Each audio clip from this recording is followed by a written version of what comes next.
off our streets. Can I? Nazi scum. Which ones are the off Nazis? our streets? Nazi scum off our streets. Nazi scum off our streets. Nazi scum. Let's keep it peaceful.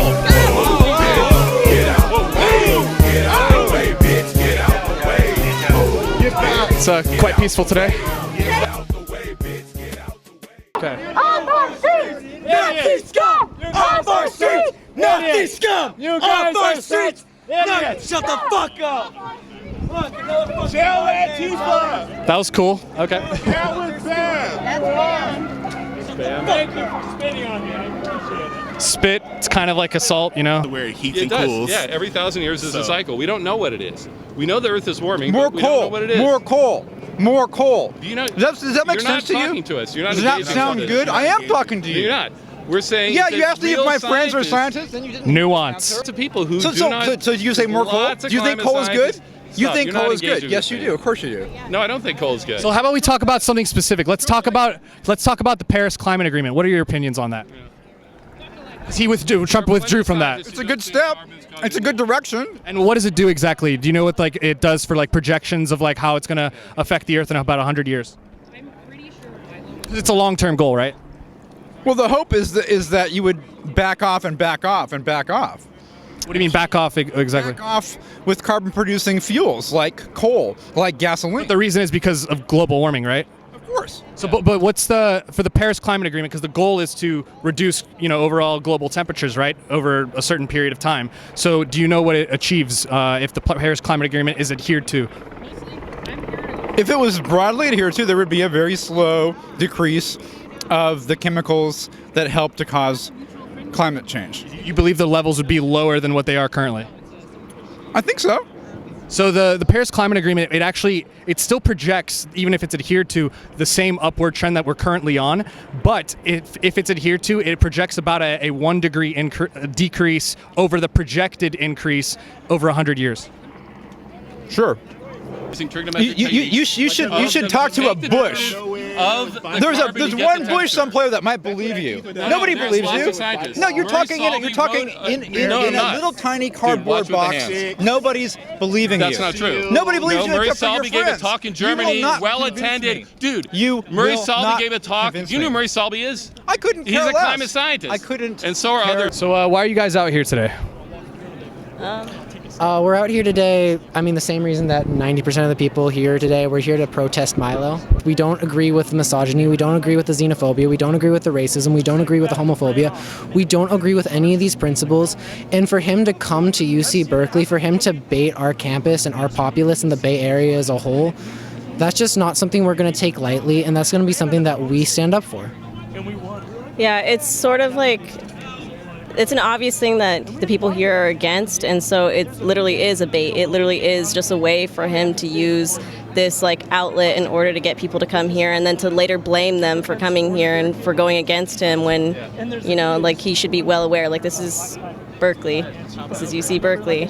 This is our campus. And you talked about things like misogyny, sexism, racism, homophobia. What are some things that you've heard him say that you like that fit those descriptions? Well, I myself am gay, so I hear the things that Milo says about being gay. He says he's gay to get back at his parents, that he only dates black guys for the same reason. So those are things that I really get under my skin, that really hit home for me as just a homosexual male. To hear other homosexual males out there spreading that kind of nonsense, I personally take that as a direct attack. And do you think he's being 100% serious when he says that, or is he kind of trolling to kind of, maybe get people who get easily offended by this kind of language? I think it's a little bit of both. I think he's very good at playing both those angles. And why do you think in particular they're targeting Berkeley? Because you said this is your campus. You guys don't want this kind of, hatred here. Why do you think they target Berkeley specifically out of all the schools in the country? Because it has the title of creating this free speech movement, and they misinterpret that and think free speech means that you have a one-way ticket of saying hateful things, when free speech is supposed to liberate you and is supposed to, keep you from the things that are oppressing you, when all their speech is doing is oppressing. Do you feel like free speech protects hate speech? No, it doesn't. It doesn't. Free speech is a way to get away from hate speech. It's a way to protect against it, not... I would agree with her. people are resisting our free speech. They're resisting the speech that we've only recently been able to get through by fighting and fighting and fighting through decades and decades of abuse. And how are they resisting your free speech exactly? They're resisting our free speech by calling it names, by degrading it, by saying that we're people that are against free speech. We're snowflakes, that we can't handle this. We're not snowflakes. So I guess one of the reasons they would say like they feel like you guys are against free speech is because, I mean, do you guys remember when Milo came here a few months back? I was not here for that. Yes. Yeah. So there was like fires being set, people were breaking windows, assaulting people, and people were going... That's not cool. That is not cool. I'm not here setting any fires. If you look at all the protesters here, nobody's setting fires. Oh yeah, and that's why I'm talking about the last time. So I think that's one of the reasons they're like, look, we just simply show up, and then all of a sudden there's all this violence and things trying to shut down what they perceive as their free speech. I know you guys said you don't interpret hate speech as free speech, but what are your opinions on Supreme Court cases like the one? Are you familiar with the case of the Ku Klux Klan going through Skokie, Illinois? No, could you brief us on that? Sure. So it was a Supreme Court case. The Ku Klux Klan was trying to do a march through Skokie, Illinois, and the city wanted to say, no, we don't want this hate speech in here. We believe that's not protected by the First Amendment. They took it to the Supreme Court, and the Supreme Court said, no, this is protected speech. Even if it's hateful, we disagree with it. We think it's vile. The First Amendment does protect speech, even the ones that we find. It's not, the First Amendment's designed to protect unpopular speech, not popular speech. So I just think that like with the free speech and like being the KKK being protected by the First Amendment, I think that that's really dangerous because not only is it hateful, but that hate is going to instigate like dangerous situations. I guess one of the things people would say is, imagine someone like Donald Trump in power like he is right now, and imagine if he's the one in power with his Attorney General Jeff Sessions, and they determine what the rules of free speech are. Would you be comfortable if they could interpret possibly your speech as hate speech? I would not be comfortable with that. I would not be comfortable with that at all. So I guess that's why people would say, like, look, you got to either protect almost all speech, or you got to like basically say we don't have free speech. Do you agree with that sentiment? Not at all. Okay.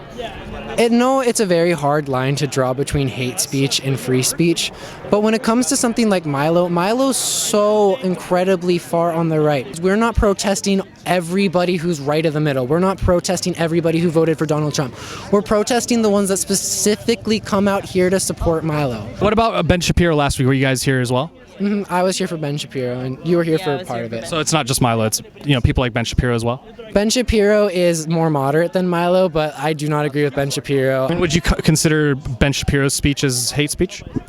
Yes, less, like, with less fervor, less extent, but still yes. What specifically about Ben Shapiro, like, do you really think is like hate speech, for example? I think the stuff that he says, about Muslims, about just any immigrants, really. So, I mean, when you talked about like terrorist attacks, and he like talks about the people who commit those attacks, do you think he's talking about like an ethnic group that's doing that, or do you think he's talking specifically more about the ideology of radical Islam, for example? He's talking definitely about Muslims and ideology. But Muslim's not a race. That's the ideology of Islam. And you said you're gay. Are you also gay as well? Yeah. So, I mean, how do you feel about Islam towards gay people, for example? I do not approve of what's happening in Middle Eastern countries for Islam. But right here in America, they're a minority, I'm a minority. I will stick up for their rights as a minority if they will stick up for my rights. I mean, aren't Nazis technically minorities too?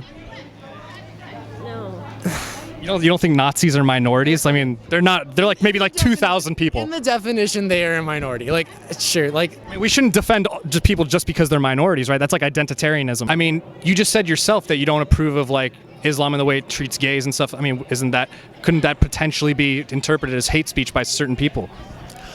I personally, when it comes to Islam, I want a second to think about this.